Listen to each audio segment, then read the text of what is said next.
preocupación. A ver, dejen ver en qué nos quedamos. Delirio. Desorientación. Euforia, júbilo, éxtasis. Nos quedamos aquí, ¿verdad? En depresión. Sí. ¿Sí? Bueno, me quedé preocupada porque ayer comentamos de una persona, una paciente, que tuvo un evento traumático, un accidente, y que de ahí ella presentó después episodios de amnesia, ¿sí?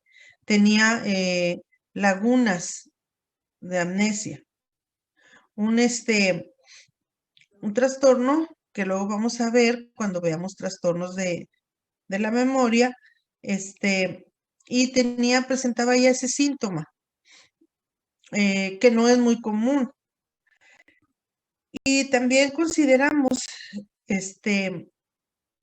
que nosotros en nuestro afán de ayudar a esa persona, sí, como psicólogos, pudiéramos decir, vamos a hacer que esa persona recuerde con una técnica de regresión, con una técnica de aproximaciones sucesivas, con esta técnica de mostrarle imágenes de su familia, de su esposo, de su hija.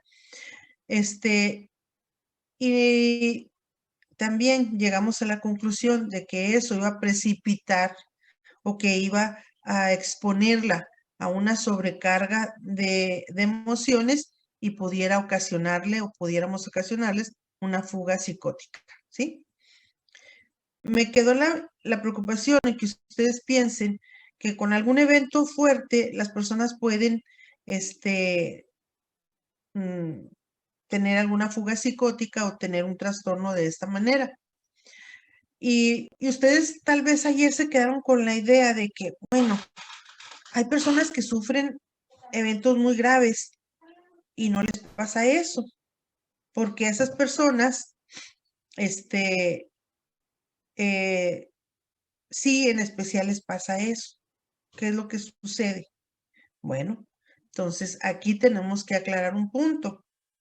Las personas que llegan a tener amnesia u otro tipo de síntoma es porque su sistema nervioso y porque su sistema nervioso está frágil, porque su estabilidad emocional es frágil, porque es más vulnerable, ¿sí? Y no todas las personas son fuertes en sus estructuras mentales, en sus estructuras yoicas. No todas las personas son tan fuertes como para poder superar un evento muy fuerte traumático. De ahí que algunas personas sufran de este tipo de trastorno, de síntomas, ¿sí?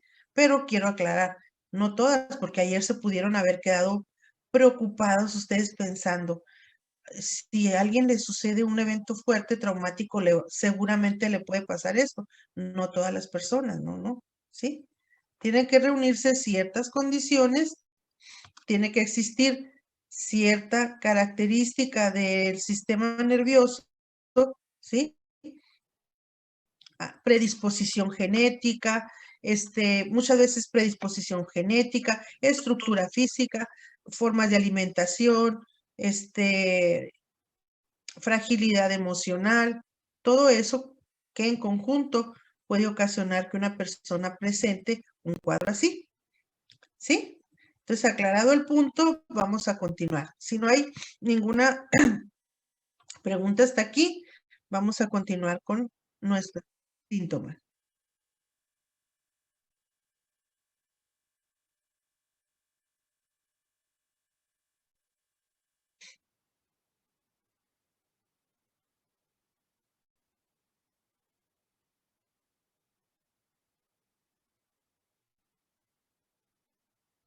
Sí. Desde luego, si aplicamos una evaluación del estado mental, esa persona no va a salir totalmente, no va a calificar en todos los puntos como estable, ¿sí? Nos va a parecer que no está bien ubicada en tiempo, porque esta persona decía, por ejemplo, que ella no se había casado, ¿sí? A ver, Cristian, quita, si estás preguntando, tienes el micrófono apagado.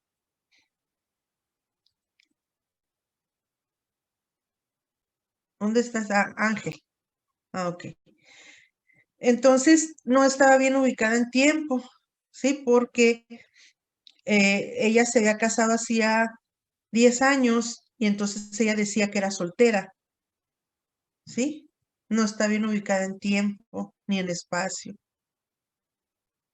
¿sí? Ni en persona tampoco, porque está diciendo que no es una persona casada, que no tiene compromisos, que ella es soltera, que no tiene hijos, que no tiene esposo, ¿sí? Por eso decimos que es una fuga psicótica, porque no está en el contexto de la realidad, ¿sí? Está en otra realidad, está ella, se regresó, vamos a decir, en el tiempo en el que ella era soltera, en el que no conocía al señor ese, en que no tenía hija, en que no tenía compromiso, en que no tenía familia, ¿sí? Entonces no está bien ubicada. Además, presenta la amnesia. ¿Hay alguna otra pregunta? Bueno, les recomiendo que pongan la cámara porque una de las cosas que nos pidieron en la junta de académicos es que tienen que tener la cámara prendida, tenemos que verlos. Ya de por sí es así como medio ah, dificultoso, como les decía ayer, como no hay contacto visual, como no hay cercanía, ¿sí? A veces es dificultoso entablar una charla o una interacción. Y entonces, con la cámara apagada, sin verlos, pues es más. Entonces, sí, por favor, enciendan su cámara, ¿sí?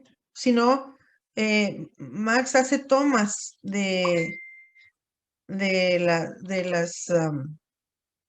hace fotos para presentarlos como evidencia. Entonces van a parecer que no estaban en la clase, ¿sí? Yo se los digo porque esas evidencias las tenemos que presentar en la escuela, en la dirección, y es en perjuicio de ustedes, ¿sí? Bueno, vamos entonces a continuar con nuestro material. Si no hay más preguntas, Maestra, a ver, dígame. a mí me quedó algo de la clase pasada que he estado pensando que cuando alguien repite un evento traumático es porque se quiere cerrar. Algo se había Exacto. mencionado. Sí. Si nos Es, basamos en el principio de la repetición-compulsión, en lo que nos dice Freud, en que la repetición-compulsión son esfuerzos que hacen las estructuras yoicas para cerrar un evento, ¿sí? Por eso se repite y se repite y se fracasa y se repite y se fracasa y se repite, ¿sí? Es uno de los tres principios en la psicodinamia. La repetición-compulsión es uno, los factores inconscientes es otro, y otro de los principios es eh, la causalidad. No hay ninguna, hay causa y efecto. No hay nada que no sea al azar, ¿sí? Todo sí, tiene su causa y efecto. Son los tres principios en la psicodinamia. Causa y efecto, repetición, compulsión y factores inconscientes, ¿sí? wow. Bueno, bueno, si me permite compartir rápido, hace una semana conocí a unas personas colombianas que venían pues a mejorar su calidad de vida, ¿no? Ellos, no sé, establecieron mucha confianza conmigo y me cuentan pues traumas de vida que tienen. Y son una pareja, son hermanos. hombre-mujer. El hombre me cuenta que de niño tiene experiencias traumáticas muy fuertes y viene a Juárez y las busca, las revive. A lo que a mí me causa mucho conflicto.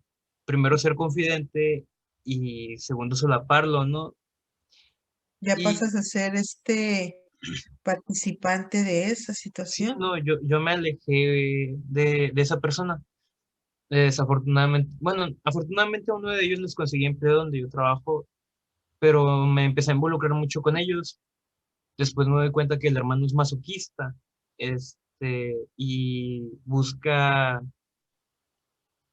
la manera de prostituirse, pero de maneras muy denigrantes aquí en Juárez. Ujú, Y pues es algo que yo le oculto a la hermana y yo decidí separarme de esa relación que yo estaba formando con los colombianos. Pero a mí lo que me impactaba mucho es de que ella había sufrido una experiencia traumática hace muchos años. ujú, Y él decía que él lo buscaba por el dinero, porque necesitaba mandar a su familia, que él tiene necesidades, pero para mí eso no es una excusa. Entonces, yo caí en cuenta, mi consuelo fue pensar, él es una persona que busca eso, es masoquista, no está muy bien en su realidad. Si ya lo hicieron sufrir, entonces, ¿por qué está volviendo a repetir? Bueno, buscando repetir eso, ¿no? No, ujú. no se me hace congruente. Pero pues, si usted dice que a veces, o sea, las conductas incluso se pueden volver a repetir para buscar algún tipo de conciliación, de cerrar ese trauma, Mm. a mí me suena más lógico que muchas conclusiones que ya había tenido anteriormente. Digo, es mucho más complejo que esto, ¿no? O Sí, es sea, muy cada complejo. cabeza es un mundo, Ujú. pero creo que en este caso no estoy tan errado si pienso que está reviviendo la experiencia para volver, bueno, para intentar cerrar, ¿no? Ujú. Esa experiencia. Fíjense bien, utilizando la lógica, vamos a las perversiones. Bueno, Freud les llamaba perversiones. Yo me, me, me ajusto al psicoanálisis tradicional, el de Freud. ¿Va? Veamos esto. Tenemos a un niño, ¿sí? Que es violentado sexualmente y de manera muy traumática, ¿sí? Y bueno, ya pasa el tiempo, es un adulto, porque la lógica nos dice que si esa persona sufrió un abuso sexual que fue traumático y doloroso, ¿por qué lo repite en otros niños? O sea, él mismo lo provoca o se vuelve un abusador, ¿sí? Si él fue abusado sexualmente, ¿por qué se vuelve un abusador? ¿Sí? Entonces, la lógica nos diría que si una persona sufrió, lo que menos quisiera es provocar ese sufrimiento a otros o repetir ese sufrimiento a otros, ¿verdad? Y entonces tenemos que alguien que pasó por un trauma muy grave de tipo sexual, ¿sí? Se queda fijado en esa etapa, en ese trauma, y luego él de adulto repite ese comportamiento y esa conducta, ¿sí? Y la lleva a cabo. Entonces, fíjense bien, aquí nos está explicando el psicoanálisis, este fenómeno de la repetición compulsión, ¿sí? Y fíjense bien, usa repetición compulsión. La palabra compulsión es un acto que no lo puedes detener, ¿sí? Es un compulsivo. Entonces, es una repetición compulsiva, es una repetición que no puedes detener de manera voluntaria. Aquí nos explica perfectamente cómo es que se da esa conducta ese trauma tan fuerte, esa conducta tan indeseable, tan dolorosa, la vuelven a repetir. Pues nos dice Freud, es este fenómeno de tratar de cerrar, de resolver y no se lleva a cabo. Y entonces eso, el tratar esa repetición compulsión, repetir y no cerrar, va a generar estados de ansiedad grandísimos. ¿Sí? Fíjense bien, es un círculo. Eso genera mucha ansiedad y al no poderse solucionar genera ansiedad. ¿Sí? Y al repetir el acto baja un poco la ansiedad, pero al no concluirse vuelve otra vez a generar ansiedad. Entonces se fijan que está muy, muy bien explicado, como dice Freud, que el fenómeno de repetición-compulsión, ¿sí? Pero eso no aplica aquí en la clase de psicosis, ¿sí? Yo les tengo prometidos que les voy a explicar desde un punto de vista psicodinámico, ¿sí? La psicosis, así se llama el tema. La psicosis desde un punto de vista psicodinámico, ¿sí? Pero necesito primero que manejen todo esto de saber los síntomas, identificarlos y utilizar un lenguaje ya más médico, más psiquiátrico, para poder luego pasar a ver ese tema de la psicosis desde un punto de vista psicodinámico, porque sí está muy complicado, ¿eh? Sí está complicado. Ese día que presente ese material, sí voy a querer o sí voy a solicitar que todos estén muy atentos, que pongan la cámara, que estén muy, muy al pendiente y que las preguntas eh, me las formulen inmediatamente, que no entiendan algo para aclararlo bien, que quede bien aclarado el material. ¿Sí? Pero todavía nos falta. Nos faltaría terminar este material y probablemente a la siguiente semana les preparo el siguiente material. Maestra, a ver, dime. es el escribirle la carta al síntoma, ¿eso ayudaría al paciente a cerrar el ciclo, como usted llama? ¿Cómo escribir una carta? Sí, al síntoma. Bueno, esa es una técnica, ¿sí? Es parte de una técnica. Es parte de una técnica gestal, si mal no recuerdo. Sí. Escribir al síntoma y luego algo así como quemar la carta, ¿no? Algo así Sí, parecido. maestra. Sí. Ok. Es una técnica que pudiera servir, pero en los casos como que nos manejó Sergio, ¿sí? Mi opinión. Siempre cuando les diga mi opinión, es que es mi opinión, no es la de los libros. Es que en esos casos se necesita terapia profunda y reconstructiva. Y las terapias profundas y reconstructivas son las psicodinámicas, ¿sí? Las psicoanalíticas, en las que tenemos que llegar al fondo, a la raíz del problema. Y recuerden, ese material está en el inconsciente, no está así como que, ay, aquí está una canasta en la que puedo elegir ahí los síntomas, ¿no? Por eso se tiene la terapia reconstructiva y profunda, es una terapia muy delicada, donde vamos a explorar cosas,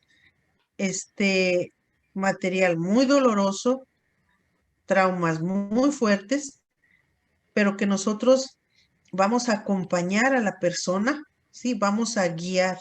Por eso también la terapia profunda y reconstructiva es directiva, ¿sí? Freud era directivo, o sea, iba guiando. Ahí no hay con que tú mismo busca, no, es directiva. O sea, el paciente se deja guiar, pero no, fíjese bien, a veces se confunde. Es muy rara la gente que puede hacer psicoanálisis verdadero. A veces se confunde porque eso de directivo, es el decir que es directivo, a veces se interpreta como que yo voy a imponer mis opiniones o mis hipótesis. No, ser directivo es dirigir al paciente hacia su propio material, hacia su propio insight, no el mío, ¿sí? Les voy a poner un ejemplo, aunque ya no salimos de la clase de psicosis, pero les voy a poner un ejemplo. Si yo supongo que estoy haciendo psicoanálisis y percibo que una persona es muy hostil hacia la figura materna, yo lo percibo, ¿verdad? Pero la persona que está en terapia no lo percibe así porque sería doloroso aceptar que odia a su mamá, ¿verdad? Sería doloroso. Por eso lo disfraza, lo manifiesta de otras maneras. Okay. Mi trabajo como psicoanalista es guiar a la persona a que tenga un insight a ese material, a que esa persona vaya de lo más ligero a lo más profundo y se dé cuenta que su problema o su hostilidad es debido a esa ambivalencia de amar y odiar a su madre o a la figura materna, ¿sí? Pero yo le debo guiar, yo le debo de acompañar en esa búsqueda de ese material. Si yo creo que estoy haciendo psicoanálisis y le digo, ¿sabes qué, fulanita? Lo que yo pienso es que tú odias a tu madre. Y según yo estoy haciendo psicoanálisis. ¿Qué creen que va a pasar? Se sesga la investigación. ¿Sé qué? Se sesga la investigación porque está exponiendo su propia creencia. Exacto. Entonces lo que va a pasar es que van a entrar los mecanismos de defensa y va a decir, ¿sabe que usted está loca? ¿No es cierto? ¿Sí? Porque ella va a decir, es su idea que usted tiene. Usted cree y usted está equivocada. Usted cree que yo odio a mi madre, pero no la amo. Usted está equivocada. ¿Sí se fijan? Eso es hacer un mal psicoanálisis. Hacer un buen psicoanálisis es ir guiando a la persona a que en determinado momento diga, híjole, ¿por qué me porto yo así? ¿Sí? Y que diga, ya sé lo que me pasa. ¿Sí? Ya descubrí lo que me pasa. Fíjense, una vez, yo cuando daba la clase de psicología clínica y psicoterapia, hacía que tuviéramos ejercicios de psicoanálisis entre nosotros, entre los alumnos y yo. Ejercicios, yo les decía, no vamos a entrar en cosas profundas, no, nomás vamos a estar así como ensayando, ¿sí? Y en ese que estamos ensayando y ensayando, ¿sí?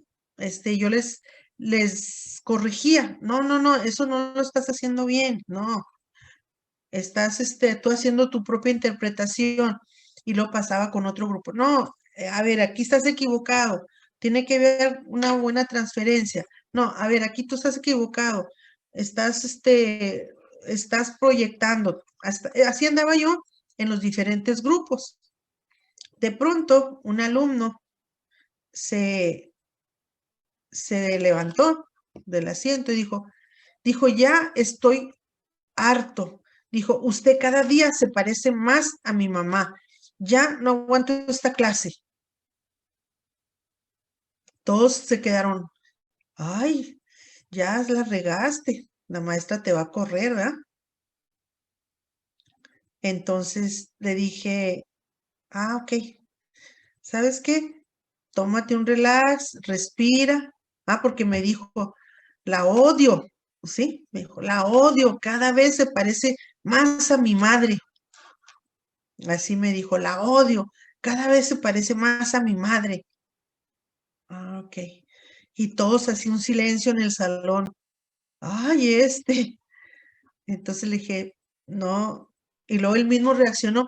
Ay, perdón, maestra, perdón. No te disculpes. No hay problema. Respira, date una vueltecita por el patio, ve a la cafetería, tómate un café y regrésate. Ya hizo eso.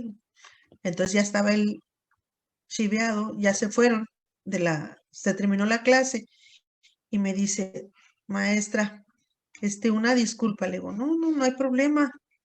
Lo que es importante es que tú, analices por qué hiciste esto. Dijo, en lo que me fui a tomar el café y vine, ya me di cuenta cuál es mi problema. Ok, si ya te diste cuenta, vamos a dejarlo así, no hay sentimiento, no hay nada, vamos a chocarla, seguimos tan alumnos como siempre.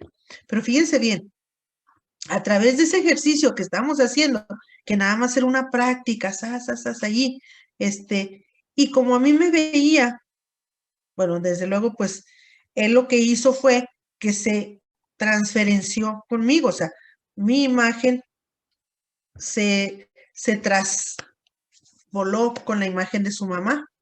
Y entonces, al estar yo de mandona de que tú estás haciéndole mal, tú vuelves a repetir el ejercicio, todo esto, ¡zas! Él tuvo un insight, ¿sí? Y entonces, probablemente su mamá era muy impositiva, le decía, haz esto, recoge esto, al otro, desde niño, y entonces él tuvo un insight, y fue cuando dijo, usted cada día se parece más a mi mamá, ¿no? ¿Sí? No, más bien lo que pasó es que él tuvo un insight, me vio a mí y vio el comportamiento que él sentía agobiante de su mamá, ¿sí? Ya después estuve platicando yo ya con él y ya estuvimos, viendo, pues, ya cuando regresó al día siguiente, ya me dijo, ya estuvimos ya más en una plática, en una charla, no propiamente una sesión, porque de hecho él ya había tenido un insight, ¿verdad? Entonces, fíjense bien, no es así como la terapia, la psicoterapia psicoanalítica o psicodinámica, como se dice en la actualidad, que es lo más moderno. No es así como que, a ver, cuéntame tu vida. Yo pienso que tú estás traumado. No, eso no es psicoterapia, ni siquiera psicoterapia, mucho menos psicoanalítica, ¿sí? Pero bueno, ya nos quedó claro que el material inconsciente es un material doloroso que está protegido por mecanismos de defensa, que tenemos que ir nosotros como los futbolistas, tenemos que ir sorteando esos mecanismos de defensa, tenemos que irlos evadiendo para que el paciente llegue a ese material doloroso, a ese material que está bloqueado, que está inconsciente, y se da lo que se llama la ley de exclusión freudiana, lo que le pasó a su compañero de la escuela. La ley de exclusión freudiana es que un material doloroso que está reprimido, que está protegido por los mecanismos de defensa, cuando es inconsciente y sale y se vuelve consciente, ya deja de molestar. Es como un hechizo. ¡Sas! Se pierde su fuerza, deja de ser dañino, deja de ser doloroso. Ese es el trabajo de la psicoterapia psicodinámica, ¿sí? Llegar, vadear, que el paciente llegue, guiarlo a ese material doloroso para que mediante que salga ese material, ya deja de molestar. Bueno, ¿sí? Vamos ¿ya no hay preguntas? Maestra, bueno, nomás Sí. para terminar de complementar lo que comenté. Yo me empecé a juntar con ellos por cuestiones de mi hermano trabaja en una empresa, ellos trabajan en la empresa, trabajan en mi casa, vinieron a mi casa, yo los conocí y fue el hermano el que le agradé mucho. Yo lo escuchaba, el primer día que lo escuché me di cuenta que no estaba muy bien ubicado con las cosas que decía, o exageraba y se lo creía, o cosas así. Y mi interés ahí fue, o sea, fue genuino al escucharlos, pero ya después me Ajá. asusté. Pero sí es una persona que, de hecho, no todo le puedo creer, Ujú. pero de que ahí hay un trauma y de que ahí se repite y cosas así, o sea, sí, está muy interesante, es Está hermoso. interesante. Ajá. Sí, bueno, Pero fíjate bien, Sergio, sí pues, sí es interesante para nosotros los psicólogos cuando vemos un caso así, pero también es importante que nosotros mismos hagamos una evaluación de hasta dónde podemos llegar. Por lo que tú me estás diciendo, que no me estás diciendo mucho, sino más o menos, si es una persona bastante afectada, si es una persona muy complicada y se necesitaría que si él solicita, este, ayuda, la ayuda sea por una persona que maneje bastante bien la psicoterapia reconstructiva, porque lo que sucede a veces es cuando hay problemas así muy graves, que son problemas que requieren una terapia reconstructiva, ¿sí? Si no se lleva a cabo bien, lo que hacemos es que se perjudica más, se agrava más el problema, ¿sí? Entonces sale peor el remedio que la enfermedad. Entonces, mi sugerencia es que si es una persona complicada, ¿sí? No tengas tanto contacto emocional con él, porque pues, no sé si sea muy adecuado lo que voy a decir. Aquí no estoy muy, muy segura. Tómalo. Si te sirve, tómalo, y si no te sirve, no lo tomes en cuenta. maestra, si quiere me puedo adelantar un poco a esto, porque yo decidí alejarme de estas personas porque las situaciones suceden a su conveniencia. O sea, si favorece a que se repita el trauma, si favorece a sus propios intereses, es gente a la que mi hermano tuvo conflicto. Entonces yo me empecé a relacionar con ellos y me di cuenta porque es gente inestable, están muy a la defensiva.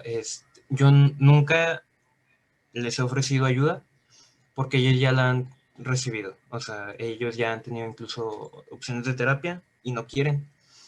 La persona es muy consciente de lo que es bueno y lo que es malo, sin embargo sigue justificando las cosas con tal de repetir este trauma, con tal de seguir siendo víctima en su historia y cosas así. Yo estoy muy consciente de que si es una persona que de manera consciente elige tener su trauma, Ujú. yo no Tiene ganancias puedo... secundarias con eso. Eso. Entonces, sí, el problema es muy grande y lo que usted quiera, pero sí a veces, o sea, a mí no me importa, bueno, sí me importa, pero yo no tengo la necesidad de conocer su historia de vida. Sin embargo, la conozco porque hay ganancia secundaria. Y sí, yo decidí cortar relación ahí, porque Ujú. no es emocionalmente ni sano para mí, ni es una persona a la que yo pueda dar mi confianza. Precisamente eso te iba a sugerir, Sergio, que Ujú. las personas que tienen patologías y que tienen ganancias secundarias con sus patologías te pueden envolver a su propia conveniencia, a su patología. Entonces, si no es que se acerquen a ti por un genuino deseo de ser ayudados, mejor aléjate. Y la decisión que tomaste me parece que es la correcta, ¿sí? Alejarse, Sí, apartarse de eso, ¿sí? sí. De hecho, me causó mucho conflicto el haberme enterado de la historia de vida de ellos, porque me sentí con algo de responsabilidad, pero ya después me di cuenta que no, que el único responsable aquí es ellos, o él. Y luego también son muy manipuladores, porque de hecho manipula su situación para tener ganancias secundarias. Entonces son pacientes muy complicados que te digo, solamente con terapia muy reconstructiva, muy profunda, se pudiera lograr algo. Entonces, ahora sí que a veces lo mejor de los dados es no jugarlos. Gracias, maestra. ¿Hay alguna otra pregunta? Bueno, entonces vamos a pasarnos ahora sí a seguir con nuestro material. Tenemos en el síntomas, dentro del síntoma de depresión tenemos la tensión. La tensión es una sensación continua de tirantez, tanto emocional como muscular. Experimenta la persona inquietud, insatisfacción, miedo intenso y una expectación inquietante. Presenta en la cara una expresión tirante, tensa, sus dedos tiemblan y manifiesta una rapidez violenta en sus movimientos. Es difícil concentrarse y se queja de tirantez o de otras sensaciones desagradables en la cabeza.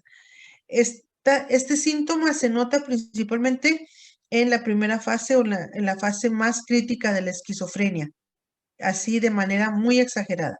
Aunque podemos encontrar este síntoma de tensión en grados no psicóticos, ¿sí? En personas normales, pero que tienen una, am,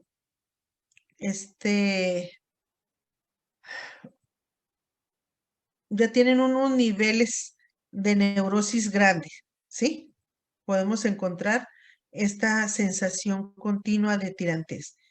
Entonces, la tensión ya en su máxima expresión se encuentra en la esquizofrenia y en otros trastornos, pero principalmente en la esquizofrenia. Angustia. Esto es un estado de tensión interior exagerada, a menudo desgarradora, que se acompaña de una sensación vaga pero muy inquietante de intranquilidad y aprensión. Este síntoma o este trastorno de angustia es muy desgastante. Fíjense bien, ¿por qué? La angustia se encuentra en las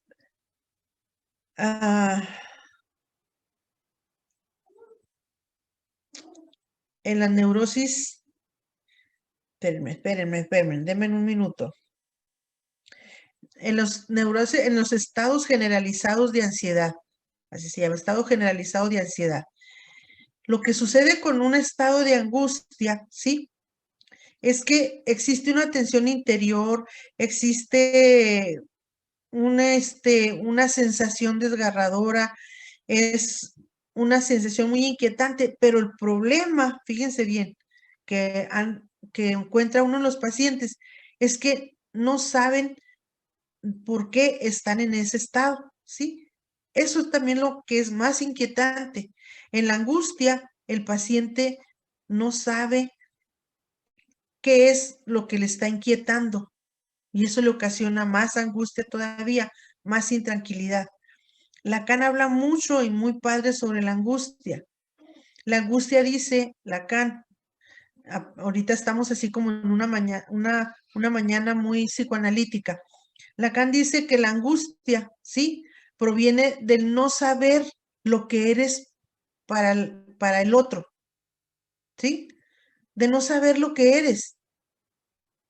Dice Lacan, si yo tengo la certeza de lo que soy para el otro, si yo tengo la certeza de que soy un objeto de su entretenimiento, si tengo la certeza de que soy un objeto de amor, si tengo la certeza que soy un objeto de desprecio, no me va a causar angustia, porque tengo la certeza de lo que soy para el otro. Dice, la angustia surge de esa incertidumbre de no saber lo que eres para el otro, ¿sí? Dice Lacan y está muy padre el tratado de él acerca de la angustia. Y en psiquiatría, pues no nos habla de psicoanálisis, desde luego, pero nos habla del síntoma, que nos habla que es un estado de tensión exagerado y desgarradora, quietante, intranquilidad. Y yo le agrego aquí yo le agrego, desde mi punto de vista, que se debe al no saber qué es lo que te causa angustia, ¿sí? Cuando la persona descubre qué es lo que le asusta o qué es lo que le angustia, pues entonces esa angustia o ese estado de tensión baja, ¿sí? Bueno, el pánico es una tensión prolongada con un clímax de inseguridad extrema, suspicacia y tendencia hacia la proyección y la desorganización. Fíjense bien, es una tensión muy prolongada y es una inseguridad extrema, un estado de pánico. A ver si recuerdo, en criminología y sobre todo en el Código Penal, ¿sí? Hay una enmienda que se llama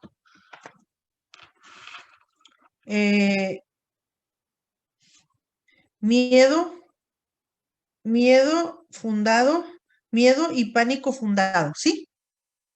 Entonces, por ejemplo, ellos en el Código Penal, si ustedes salen de su casa y los va persiguiendo un carro y ustedes se empiezan a asustar y luego lo sigue y lo sigue y el carro sigue y dentro del carro va una persona y esa persona los mira y los mira y entonces ustedes empiezan a entrar en un clímax de inseguridad extrema, empiezan a estar en un estado de suspicacia y tendencia muy, muy extrema y empiezan a entrar en pánico.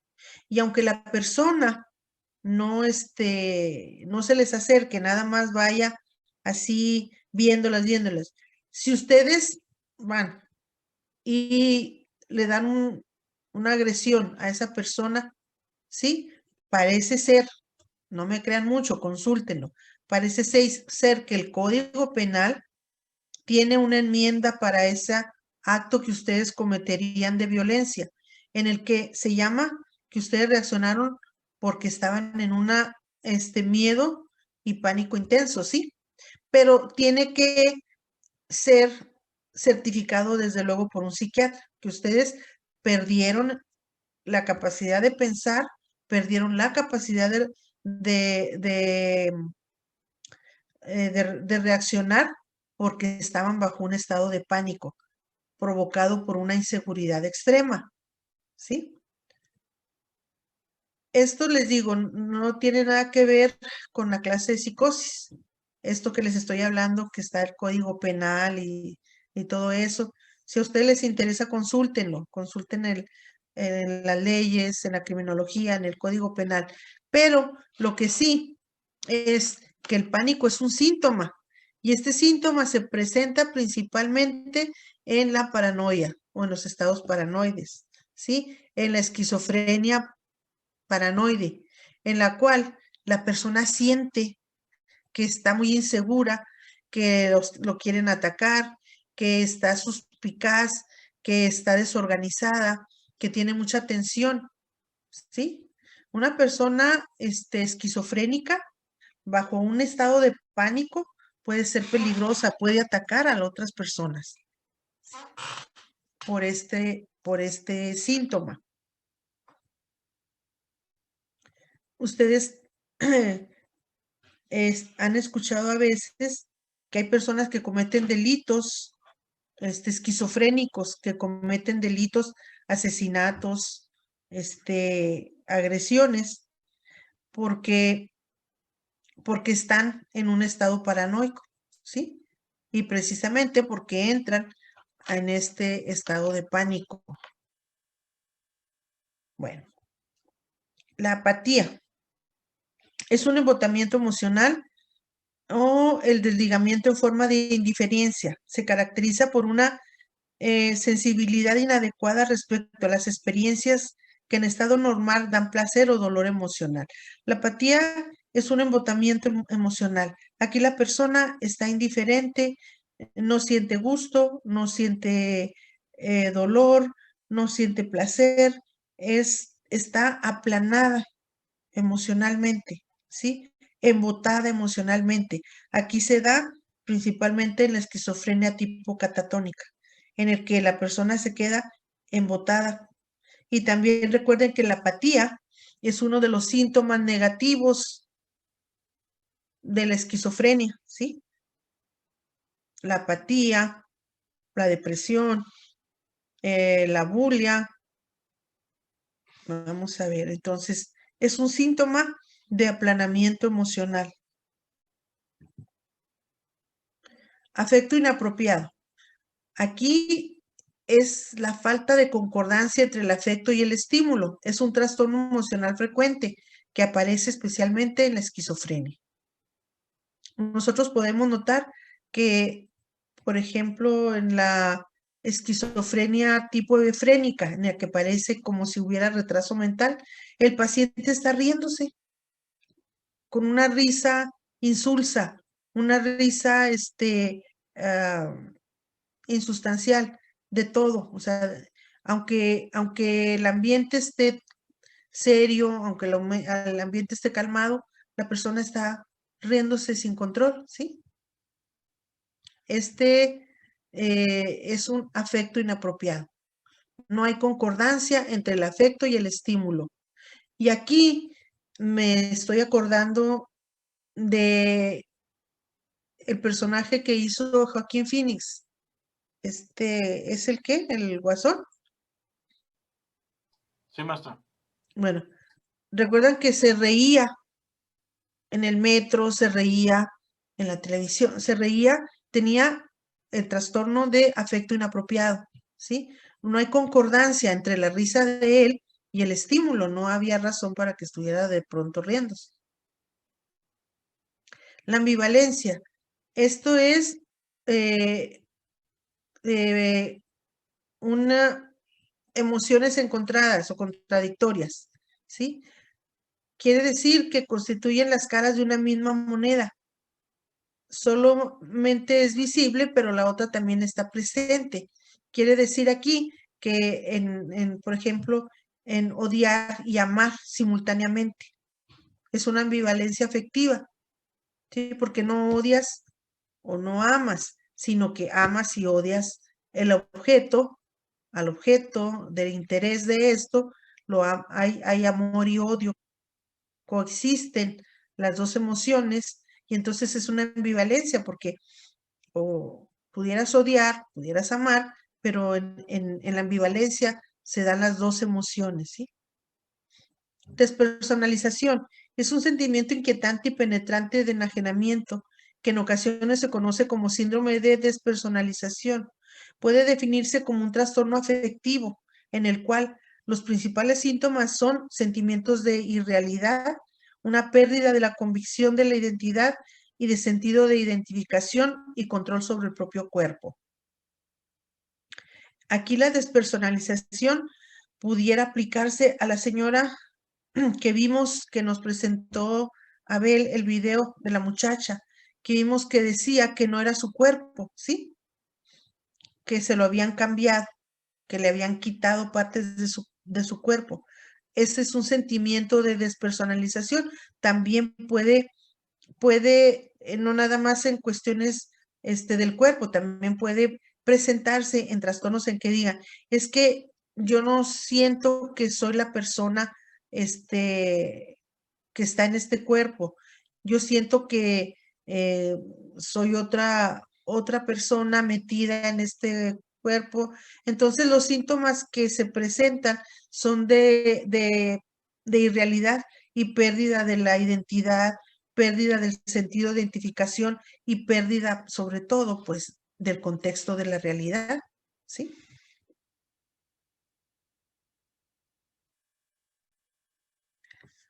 La despersonalización. A ver si no digo una barbaridad. La despersonalización también pudiera darse en las neurosis disociativas. Sí. Es un síntoma que sí se puede presentar tal vez en una neurosis disociativa, en la que la persona está disociada está disociada de sí misma, ¿sí? ¿Sí? No nada más en la psicosis, también pudiera darse en la neurosis disociativa. Bueno, Vamos a pasar a otro trastorno, los trastornos de los aspectos motores de la conducta, ¿sí? Recuerden que les dije que las personas psicóticas, ¿sí? Están muy centradas o están de hecho concentradas en su autos. ¿Qué quiere decir? En todas sus funciones biológicas. Y una de las funciones biológicas, pues, sería los aspectos motores. Y por eso, a veces, las personas que nosotros vemos en los psiquiátricos están concentradas en ver sus manos, en estar constantemente viendo el movimiento que hacen con sus manos, el movimiento que hacen con sus pies, el movimiento que hacen con su cara, ¿sí? Están, están de una manera autista, concentrados en su propio cuerpo, en su propia biología. Por eso decimos, fíjense bien, qué interesante. Por eso decimos que un estado psicótico está fuera del contexto de la realidad, ¿sí? Y también por eso decimos, Freud lo dijo, que la persona, sobre todo la esquizofrénica, es una persona que está en una regresión a los estados más narcisistas, a los estados más, mm, más autistas de sí mismo, ¿sí? En otras palabras, para Freud, un psicótico está encerrado en sí mismo. Por eso decimos que no está dentro del contexto de la realidad, pero fíjense bien, qué interesante. Podemos decir, no está en el contexto de nuestra realidad. Eso yo ya le estoy poniendo de mi cosecha, ¿eh? Podemos decir que está en el contexto de su realidad. Podemos decir que un psicótico está en su propia realidad, metido en su autoconcepto, está metido en su en su autismo, en él mismo. Entonces un psicótico está encerrado en sí mismo, ¿sí? Fíjense bien. Y aquí recuerdo muy bien una definición de psicosis. Ahora sí que psicosis contra neurosis. Fíjense bien. El psicótico, ¿sí? Está fuera del contexto de la realidad. O sea, el psicótico huye o sufre, vamos a decir, por estar en la realidad, en el contexto de la realidad. Sufre, ¿sí? Por estar, no está dentro del contexto de la realidad, ¿sí? Y el neurótico, su sufrimiento proviene de su realidad, o sea, de sus sentimientos, de sus deseos reprimidos que están dentro de sí mismos. Bueno, pero eso lo vamos a ampliar después. Ahorita vamos a concentrarnos a los aspectos motores de la conducta, porque si no los voy a confundir más. Espero que no tengan confusión, pero si algo no les queda claro, díganme, porque no quiero confundirlos, ¿sí? Entonces, vamos a hablar de la conación. El cuadro de intenciones o el aspecto de inclinaciones de la personalidad representa la actividad dirigida de la personalidad, pero carece del grado de conciencia que habitualmente se asocia a la idea de voluntad o volición. Está difícil, ¿eh?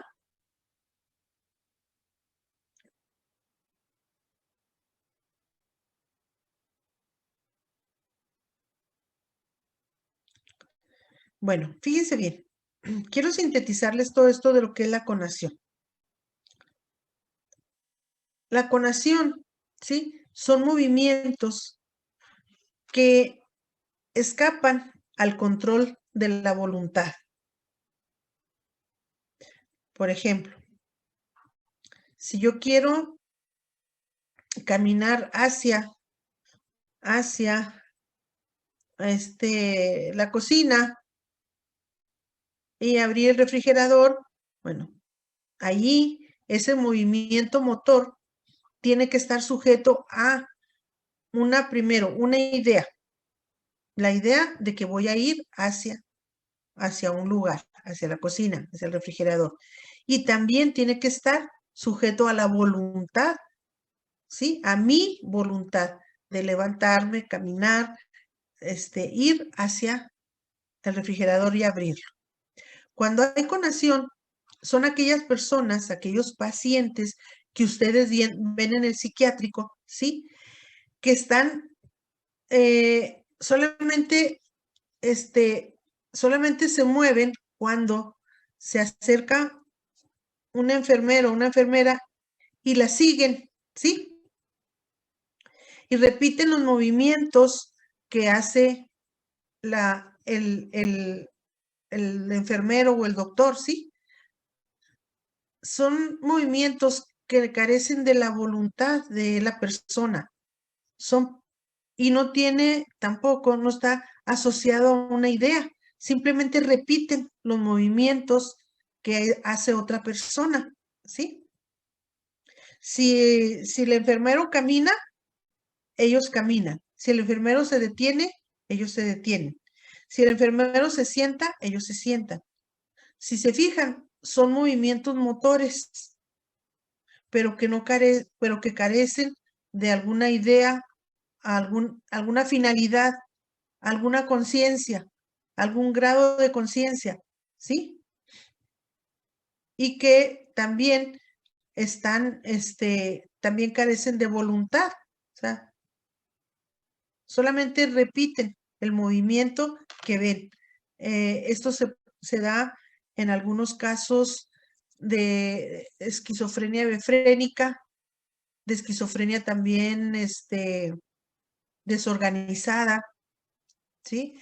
Entonces, en el que el paciente carece de la conciencia y de la voluntad de decir o de decidir, voy a ir al patio a tomar el sol, ¿no? Se quedan ahí en el lugar donde los deja el enfermero. Y si el enfermero camina, la persona camina. Si el enfermero se sienta, la persona se sienta. Entonces, fíjense bien, son movimientos motores en los que no hay un grado de conciencia, tampoco hay una idea de voluntad, ni tampoco hay ni siquiera tiene una característica de personalidad, como nos dice aquí. ¿Sí quedó claro? ¿O no? Sí, maestra. Bueno, cuando hay alteraciones de la actividad, puede ser actividad disminuida, aparece con un claro retardo de la expresión conativa, o sea, de la expresión de moverse, de movimiento. Ahí en casos extremos, el paciente se queda inmóvil, como en la esquizofrenia catatónica, y no responde a ninguna actividad, ni emprende ninguna actividad, ni se mueve para ninguna parte, y se queda con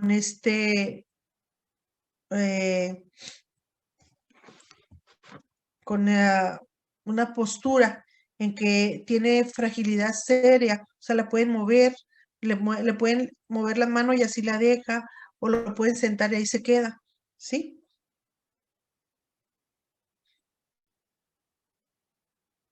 Las actividades repetitivas. La repetición constante y persistente de actividades determinadas se conoce como estereotipio o estereotipia y puede referirse a la posición, al movimiento del cuerpo o al habla.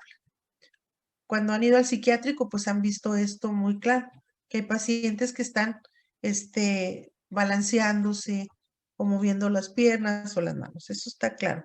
La obediencia automática aquí se da en repetir las palabras, las frases que se pronuncian en presencia del paciente, como la ecolalia, o puede caracterizarse por la imitación de los movimientos observados en otros. Las diferentes formas de obediencia automática, con su extremada sugestibilidad, probablemente representa una tendencia a la disociación. ¿Qué es lo diferente de obediencia automática y de conación? ¿Parece igual?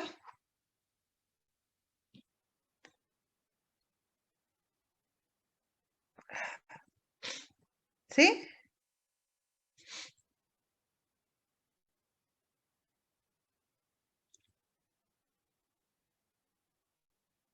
Bueno, fíjense bien. No es lo mismo. Vamos. En la conación no hay un grado de conciencia, ¿sí? Ni tampoco hay voluntad. Simplemente, la actividad que la persona, dirige no tiene ningún sentido, no tiene ningún grado de conciencia, no está asociada a la voluntad. Mientras que en la obediencia automática, sí, la persona sí obedece, sí tiene un sentido porque le dicen, camina para acá y por imitación lleva a cabo los movimientos, ¿sí? Entonces, aquí en la obediencia automática sí hay un grado de, fíjense bien, de conciencia, porque repite o sea, imita lo que ve, ¿sí? Aquí está. Imita los movimientos observados en otros. Entonces sí hay un grado de conciencia.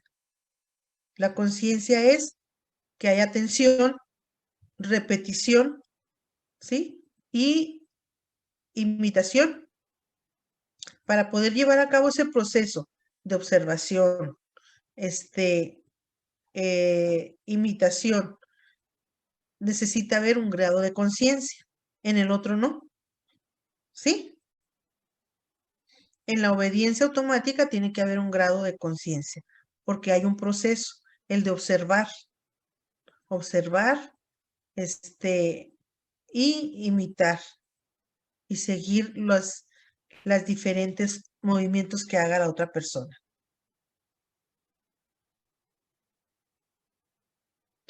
Trastornos de la atención.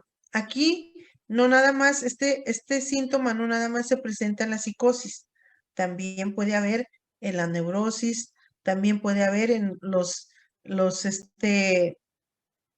daños neurológicos, también puede estar en cuando existe un traumatismo, ¿sí? En los niños puede haber atención dispersa sin estar bajo una enfermedad, un trastorno mental. Entonces, los trastornos de la atención es un síntoma en el que la actividad, dice, el sentimiento y las actividades influyen en la atención no solo directa, sino indirectamente a través de su efecto sobre las asociaciones. La fatiga, los estados tóxicos, las lesiones orgánicas modifican intensamente la viveza mental como la tenacidad y allí así influyen en la atención, lo que les explicaba. Incluso si estamos muy cansados, nos puede fallar la atención. Si hay alguna lesión, si estamos, también los estados tóxicos, aquí no necesariamente con drogas, si se nos pasa la mano en el alcohol, ¿sí? Podemos empezar a presentar estrabismo, o nixtammus, que quiere decir, en pocas palabras, los ojitos viscos y fallas en la atención. No creo que a ustedes les haya pasado eso, ¿verdad? En que hayan estado jarritas, como se dice, y que hayan tenido fallas en la atención. No lo creo, ¿verdad? Para nada, ¿no? No, maestra. Nadie, ¿verdad? Nadie ha estado borrachito ni una vez, ¿verdad? Aquí nadie toma, maestra. Nadie toma Este grupo, nada. puro sobrio. ¿Aquí en la Maestra, superior? No, en la no lo sé, hermano. en la superior de pistología no pasa eso. Entonces, nadie ha tenido efectos sobre las asociaciones debido al alcohol, nadie. O debido, a lo mejor a la fatiga, sí, por tanto trabajo que les encargamos, pero no por estados alcohólicos, no creo. Por la fatiga, sí, ¿verdad?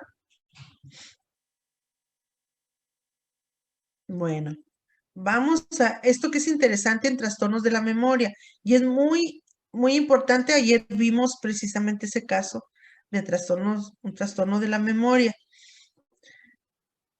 Es muy importante que nos quede claro que en las psicosis orgánicas, a veces lo primerito que se nota es un trastorno de la memoria, ¿sí? Sobre todo en la demencia tipo Alzheimer, lo primero que empieza a fallar es la memoria. Es un síntoma muy alarmante. Cuando una persona empieza a tener fallas en la memoria, es un síntoma muy alarmante sobre todo contemplando la edad en que se presente o se empiecen a presentar trastornos de la memoria. Puede ser un indicador de que hay algún trastorno allí mental, o una demencia senil o una demencia tipo Alzheimer. Vamos a ver cómo se presentan los trastornos de la memoria. Una que sería la hipermnesia, que es la capacidad mnemónica excesiva. Se limita principalmente a periodos específicos o a experiencias e incidentes específicos conectados con los afectos que tienen mayor fuerza. Aquí esto se presenta nada más como una capacidad de memoria muy excesiva, pero nada más a ciertos periodos, ¿sí? Nada más a incidentes. Incidentes, por ejemplo, muy fuertes, ya sea agradables o desagradables, son recordados así muy, muy claramente, ¿sí? Esto también se da en las personas de edad avanzada, en la que, no sé si ustedes se han fijado, algún abuelito, alguna abuelita les diga, no, hombre, recuerdo exactamente el día en que pidieron mi mano, por ejemplo, ¿sí? Estamos hablando de una persona muy grande, ¿sí? Era el día, 8 de marzo. El sol estaba en su esplendor. Había unas margaritas en el jardín. Las margaritas tenían unas abejitas y yo traía un vestido con florecitas azules. O sea, recuerdan exactamente ese episodio con muchísima claridad, ¿sí? Muchísima, muchísima, pero nada más ese incidente, ¿sí? Nada más específicamente ese incidente, ese evento que tiene mucha fuerza emocional para la persona. Bueno, y entonces, aquí como está la definición, pues ustedes pueden decir, no, pues porque es un trastorno de la memoria. Puede hacerse este cuestionamiento. Pues si es una capacidad muy de recordar excesiva, pues no puede ser no puede ser un trastorno, ¿verdad? Pues sí, sí es un trastorno porque nada más está concretamente en episodios o en periodos específicos y en lo demás no, ¿sí? Incluso en lo demás hay olvidos. Entonces, vamos a ver lo que es amnesia. La amnesia también es muy importante, sobre todo en las psicosis tóxicas, en las alcohólicas, en las demencias. En todas las psicosis orgánicas, la amnesia es un síntoma que nos da indicadores de que hay daño neurológico. La de tipo psicógena puede no solo proporcionar escape al recuerdo de experiencias intolerables, sino que sirve como recurso para escapar de las consecuencias de un acto. Fíjense bien, esto lo puse en especial por el caso que les platiqué. Cuando hay amnesia psicógena, no psicótica, ¿sí? Psicógena. La amnesia psicógena es un recurso de las estructuras mentales para proteger o escaparse de una experiencia intolerable, como dijimos ayer, como bien nos dijo Abel, que esa experiencia intolerable pudiera ser como una carga excesiva de electricidad que fundiría toda la caja de fusibles, ¿sí?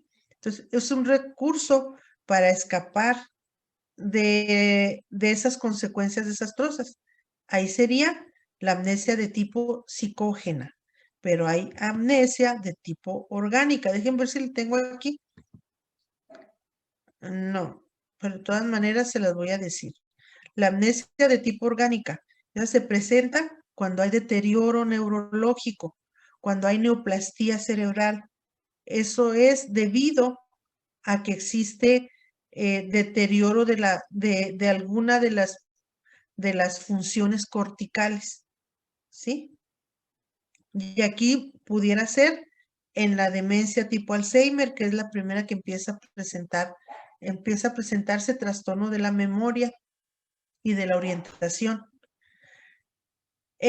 También en la psicosis Korsakoff, que es una psicosis provocada por el alcohol. También hay amnesia, pero entonces ahí es una amnesia de orgánica, ya es por cuestiones orgánicas, no psicógenas, ¿sí?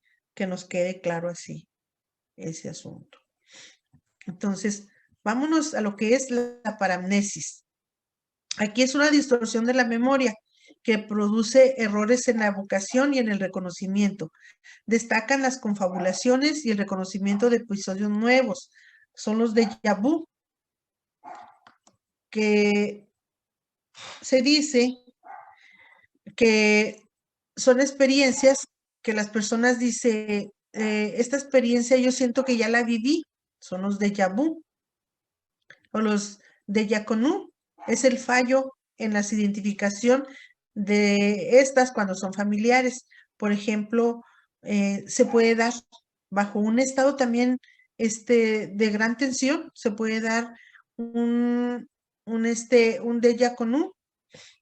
Es cuando de repente en una situación muy, muy estresante, en una tensión nerviosa muy fuerte, las personas, por ejemplo, están en una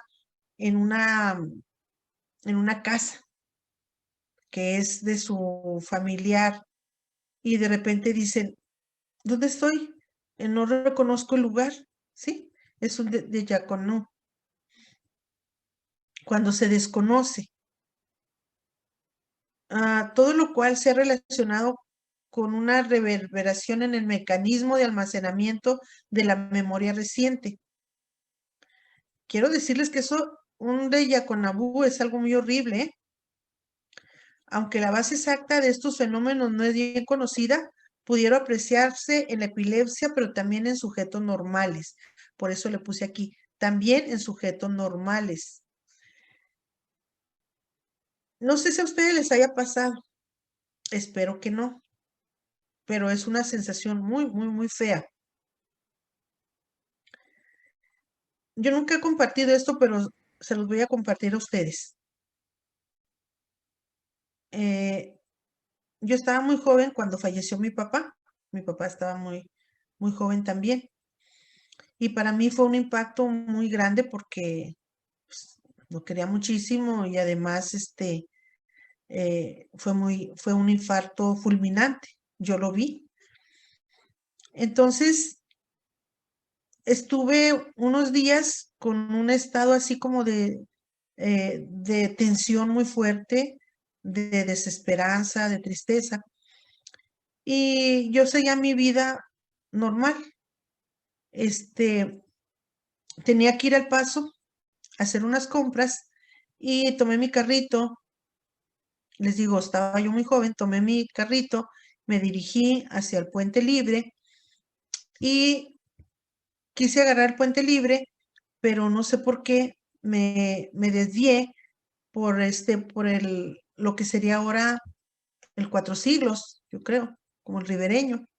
Y caminé un poco, caminé, y de pronto dije, ¿dónde estoy? Entonces tuve que salirme, buscar una salida, la verdad que ni siquiera recuerdo, una salida, estacioné el carro y dije, ¿en dónde estoy? volteaba y no reconocía para nada, ni el chamizal, ni la carretera, ni las casas, ni las calles, nada, nada, nada, nada, nada. Es una sensación muy horrible, porque se siente uno totalmente perdido. Dice uno, ¿qué pasa? ¿En qué estoy? Porque ni siquiera te ubicas si estás en una ciudad, estás en otra, estás en nada, nada, nada, nada. ¿Sí? ¿En qué parte estoy? ¿En qué estoy? ¿Cómo vine a dar aquí? ¿Sí? Entonces, estuve así como unos 5 o 10 minutos, así, cerrando los ojos, con una ansiedad muy alta, muy grande. Espero que a nadie le haya pasado esto porque es una situación muy, muy desesperante, hasta que ya poco a poco ese de Yaconú ya empezó a irse y luego ya dije, estoy en un lado del chamizal, no sé ni cómo fui. Sí, sí, ya sé, estoy aquí en el Cuatro Siglos, me metí en un retorno, ya fui a dar el chamizal y entonces dije, ok, aquí ya es el puente libre, ya es el chamizal y empecé a reconocer y lo que hice fue que mejor me regresé a la casa, o sea, me regresé, ya descansé, ya me recosté, pero fíjense bien, sí existe y puede pasar en las personas normales y es algo muy feo muy estresante, muy desesperante. Espero que nadie haya tenido Maestra, mándeme. este, un ejemplo también sería la anestesia, cuando uno despierta de la anestesia le pasa eso, ¿no? O bueno, a mí me pasó y no sé si entra en este caso. Ujú. Laura Edith, ¿Sí eso estoy en lo entra correcto? en estados de la conciencia alterado, no en esto, no en no en déjà vu ni en déjà vu. Acuérdense que vimos estados alterados de la conciencia y uno de los estados alterados de la conciencia es la obnubilación, ¿sí? Que les dije yo que es como cuando uno regresa de la anestesia, que están los sentidos, está el sensorio intacto, o sea, porque ¿cómo está? Ando como gripilla. Bueno, ay, disculpen el moqueo. Recuerden que les dije que los sentidos están intactos. Porque Edith, sí, Edith, ¿verdad? ¿Me habló? ¿Quién fue? La- Edith, Laura, Laura, Laura. Ah, Mira, recuerda que cuando regresas de la anestesia, sí puedes ver la habitación, sí puedes ver pues el foco que te ponen ahí, te ponen unos reflectores ahí en el hospital. Si puedes, si volteas, sí puedes ver que tienes suero. Y si tienen ahí los doctores música, sí puedes escuchar. O sea, quiere decir que el sensorio está intacto, ¿sí? Porque sí puede uno reconocer la luz, sí reconoce uno el sonido, sí reconoce uno los colores, sí reconoce si hay un cuadro allí, lo reconoces si ves que es un cuadro, si ves que tiene este color rojo, azul, sí, el sensorio está intacto, pero la conciencia está obnubilada, sí, porque sí estás como desorientada, no hay una buena orientación. Dices, caray, ¿qué pasó, Toy o qué? Incluso a veces, ¿sí? Sucede que preguntas, oiga, ¿a qué horas me van a operar? Y luego te dicen, no, ya lo operamos, ¿sí? ¿No les ha pasado eso? Entonces, ahí es un trastorno, Laura, es un trastorno de la conciencia. La conciencia no está clara, ¿sí? Aquí está alterada la memoria. En la paramnesis es un trastorno de la memoria, porque no puedes reconocer, ¿sí? A pesar de que estás viendo, como en mi caso, yo estaba viendo el camellón, estaba viendo, probablemente los árboles, estaba viendo, pero no reconocía el lugar, ¿sí? No podía reconocer, era una falla de la memoria. aquí el mecanismo, fíjate bien, el mecanismo de almacenamiento de la memoria reciente está fallando, en mi caso. ¿Por qué?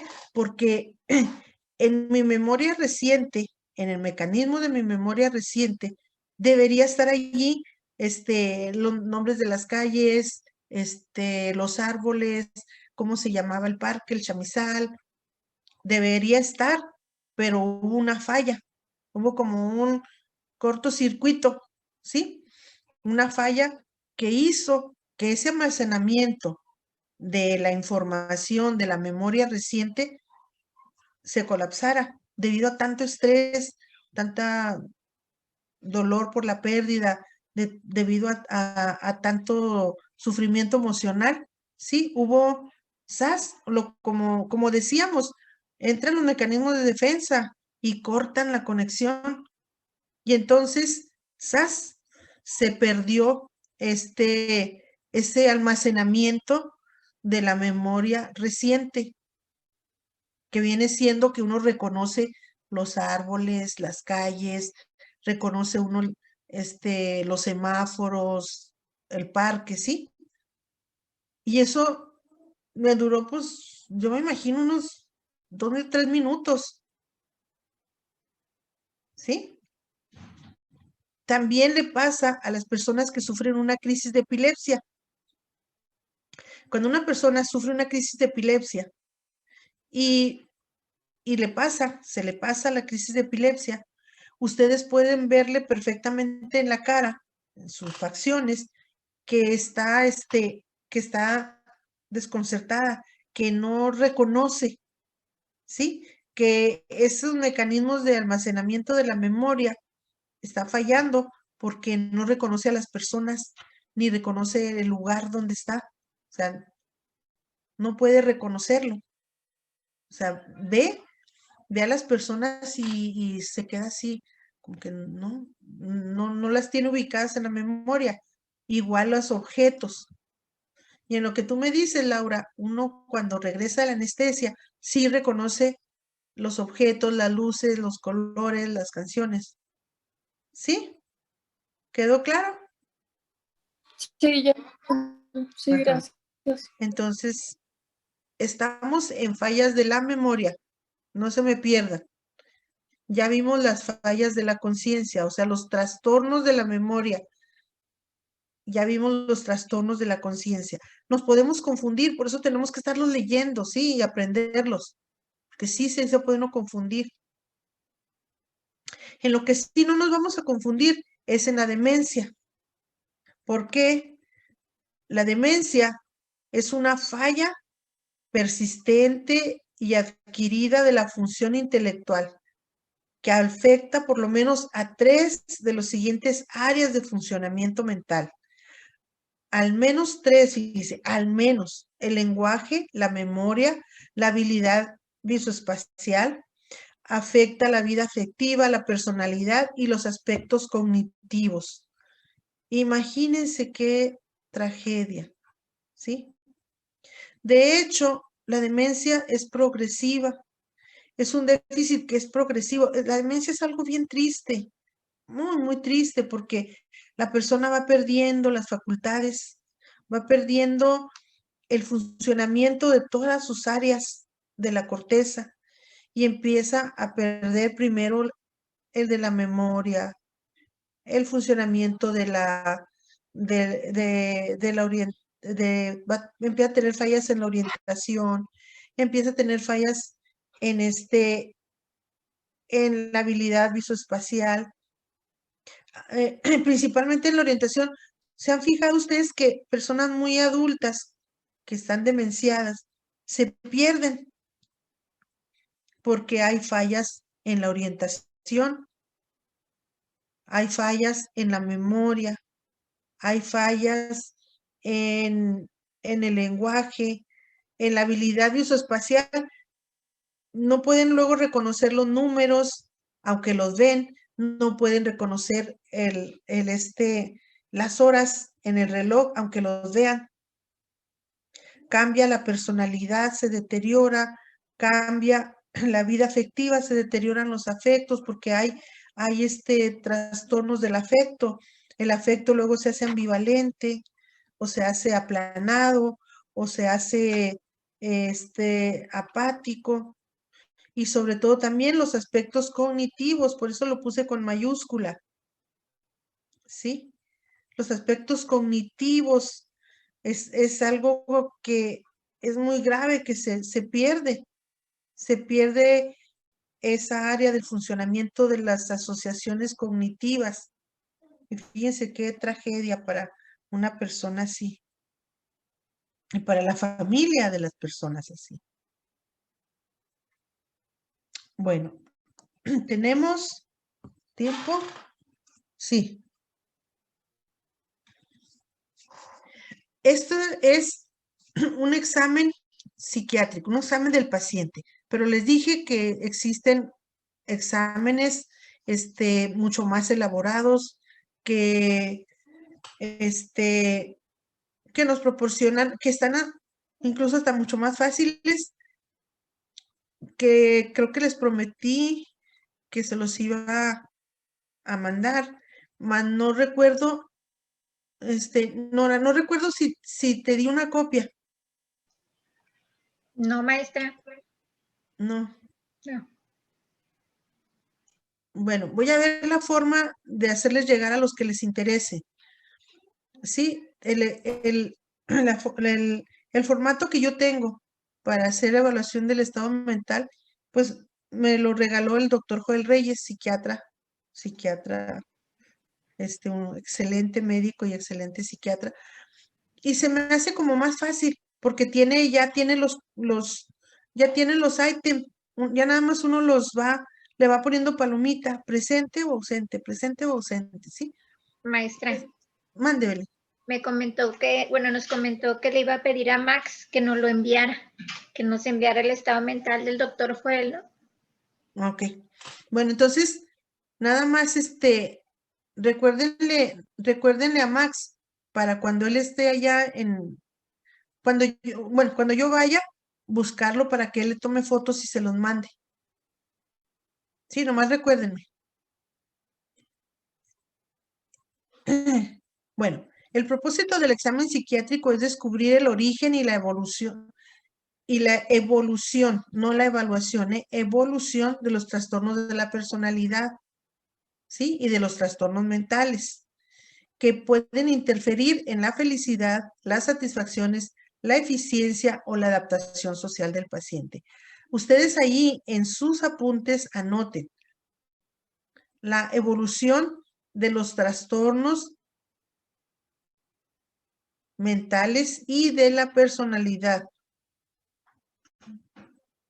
Ahí hay un error de dedo, porque no nada más, desde luego, un trastorno mental va a ocasionar problemas o trastornos de la personalidad. Tienen que ir juntos. Ahí corrijan ustedes.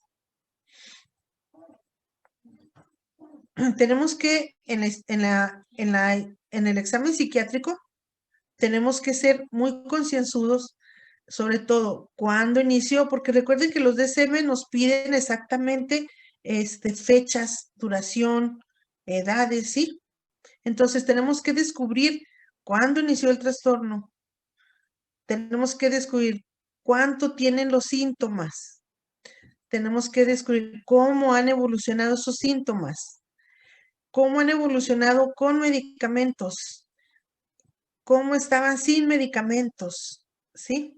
¿Cuánto tiempo tiene con los medicamentos? Tenemos que investigar concienzudamente todos esos datos. Y esos datos, pues los vamos a obtener en la historia psiquiátrica, porque aquí vamos a anotar los síntomas y de manera minuciosa un cuadro de la vida psicobiológica y cómo ha afectado al desempeño, porque recuerden que el DSM nos pide en el criterio B de la en el ítem B, en el criterio B de la esquizofrenia, nos pide que si hay disfunción social y laboral. Entonces nosotros no podemos saber si hay disfunción social o laboral si no investigamos su vida psicobiológica detenidamente, ¿sí? Y es un requisito, nos dice, inciso A, o sea, ítem o criterio A, nos dice que presente estos síntomas positivos y negativos. Criterio B, que exista deterioro social y laboral. Por eso tenemos que tener una historia muy clarita de si esos síntomas han ocasionado, ¿sí? Deterioro social y laboral. Por eso tenemos que ser muy minuciosos. Y luego tenemos que hacer una exploración física y neurológica.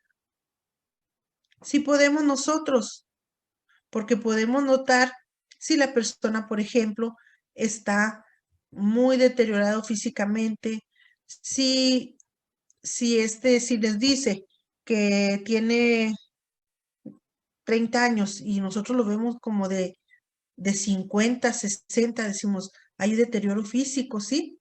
Y si hay deterioro neurológico, nosotros conocemos pruebas sencillitas neurológicas que nos pueden decir si existe alguna evidencia, ¿sí?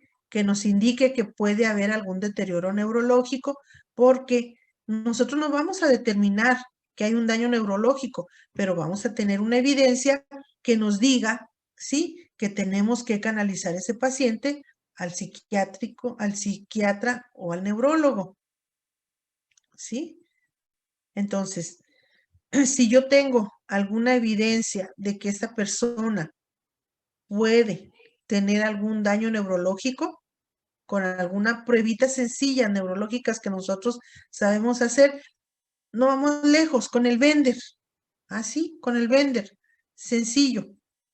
O con también algunas pruebas neurológicas que son como las del pianista, para revisar con un lápiz los reflejos visuales, también la marcha que camine de manera equilibrada.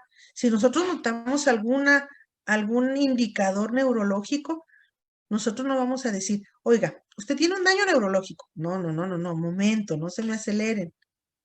Esos indicadores nos van a servir para que canalicemos al paciente con el neurólogo, ¿sí? ¿Quedó clarito? Que luego se pueden dar malas interpretaciones.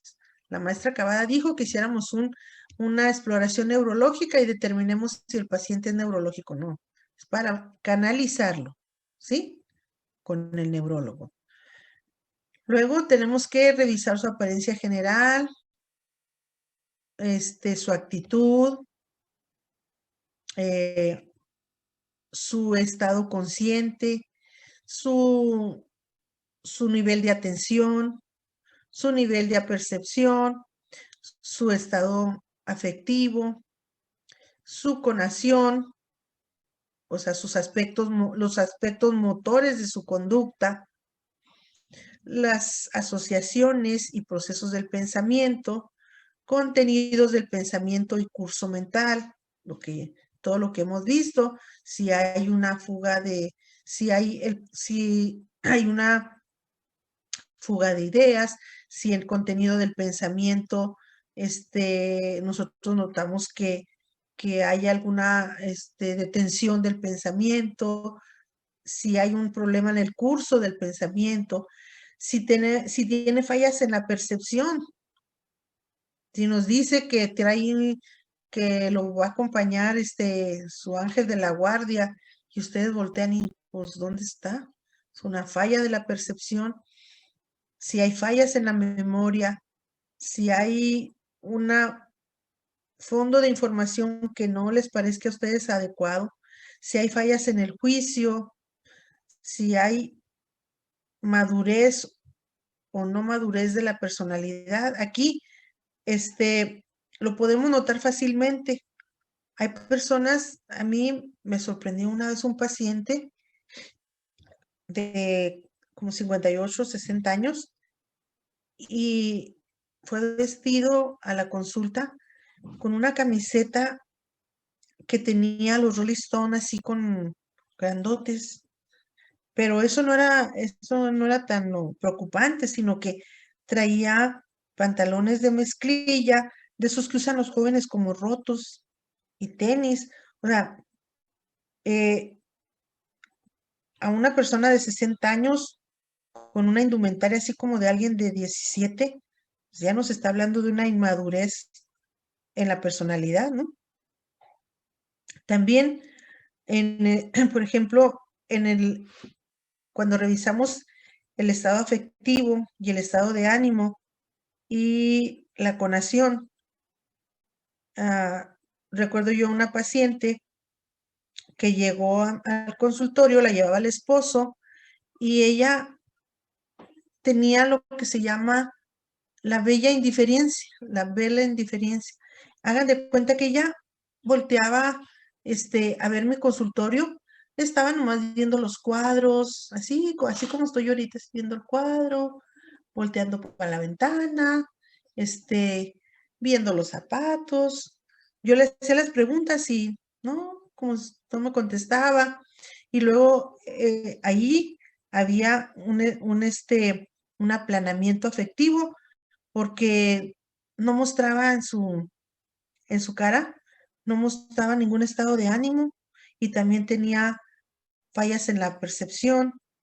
Y luego en los aspectos expresivos de su conducta, había conación porque la llevó el esposo la llevaba de la mano, la sentó, ella se sentó, cuando el esposo se sentó, cuando el esposo se levantó, ¿sí? Entonces, fíjense bien, todo eso tenemos que ir poniendo nosotros palomita, más aparte las pruebas psicométricas y las pruebas de evaluación de la personalidad. Aquí podríamos decir que un Minnesota, en relación a la clase de psicosis, un Minnesota nos es muy, muy importante porque el Minnesota tiene o presenta las escalas de la triada psicótica. Si salen altas las 3 escalas de la triada psicótica, pues ya nos da un indicador que hay un trastorno mental.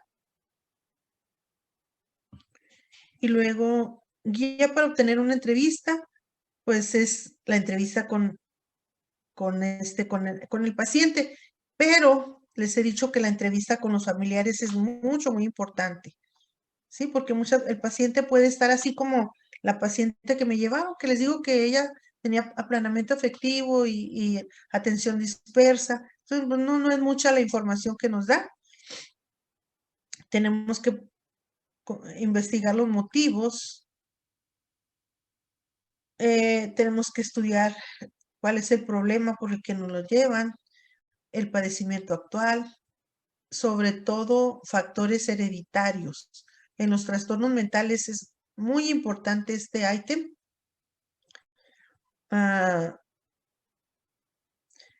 Factores infantiles de las influencias, experiencias infantiles, cómo fue la niñez y la adolescencia, cómo fue la historia escolar, la ocupacional, la médica, psicosexual, matrimonial, adaptabilidad social. ¿Por qué es importante todo esto? Bueno, porque una persona que ya trae una historia, un historial, ¿sí? De, por ejemplo, de que no puede estar en un trabajo, no puede mantener un trabajo por un tiempo razonable, en el que tampoco puede mantener una relación matrimonial, ya lleva varios fracasos, tampoco puede adaptarse socialmente y tampoco puede estar concentrados en estudios. Y si nosotros hablamos con los familiares y con esa persona y nos dice que todo esto se empezó a presentar desde los 15 años y ha ido avanzando y empeorando, pues ya tenemos allí unos puntos para pensar que pudiera haber un trastorno mental o una esquizofrenia, ¿sí? Yo les dije que vieran, les hice mucho énfasis que vieran mente brillante, porque de ahí ustedes pudieron ver que que el doctor Nash ya era diferente, desde que era muy jovencito, ya se veía, tenían rasgos diferentes. No se veía todavía, todavía no se presentaba el cuadro psicótico, pero sí se veía, ya se veía con rasgos y características de la personalidad, como dice aquí, muy singulares, muy especiales, ¿sí? Bueno, y ya terminamos este material y terminamos muy en tiempo, fíjense, para pasarnos ya en la próxima semana, ya vamos a pasarnos a, a otro tema. Y ya les prometo que les tengo para la próxima semana el material de la psicodinamia, la psicosis desde un punto de vista psicodinámico. Este es el material que se consultó. Si se fijan, se consultaron 2 tratados de psiquiatría, uno de psicología. No es cierto, 3 tratados de psiquiatría. 4. Y este tratado de psiquiatría que lo tenía mi hija Gabriela en su clase de psicología en UTEP, pues ya ella me ayudó con este libro y me ayudó también en las traducciones. ¿Tienen alguna pregunta? Sí, maestra, buenas tardes, soy Abel. Sí, ¿Cómo ¿qué está? pasó? Bien, a ver. Bueno, déjenme salirme ya de para poderlos ver, espérenme. Muy bien, sí, maestra. A ver, ahora Mire, voy lo a... que pasa es que queríamos hablar con usted Ahora respecto sí, a que... ¿Sí ya me los escucha? tengo a todos.